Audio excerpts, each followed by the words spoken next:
Alors ce matin, il y a eu un éboulis tôt. Oui, enfin il y a eu un éboulis plutôt dans la nuit, entre 11h30 et minuit, Oui. hier soir. Donc on a été prévenus quasiment aussitôt.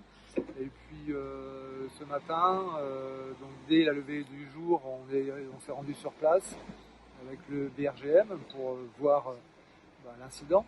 Donc on a constaté qu'il y avait à peu près entre 200 et 300 mètres cubes d'un glissement de terrain, donc du talus qui est juste au-dessus de la route et qui a du coup enseveli la route et bloqué la circulation.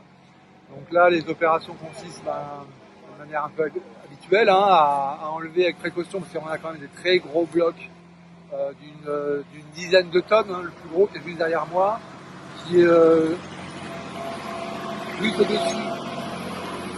Derrière, donc il y a encore un gros bloc d'une dizaine de tonnes qui est pour lequel il faut faire attention, puisqu'il est au-dessus d'un couloir de propagation, et en dessous de ce couloir-là, il y a des habitations, donc on va évidemment être très prudent et l'enlever avec précaution. Une fois qu'on aura enlevé ça, on va pouvoir laisser passer les cordistes qui vont se mettre en chantier au-dessus, donc en commençant par le traitement du dessus de la falaise.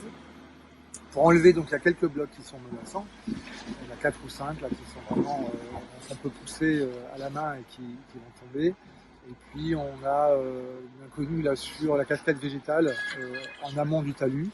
Donc le temps de traiter tout ça, on pense que dans l'après-midi, on devrait être en mesure de pouvoir restituer la circulation. Merci.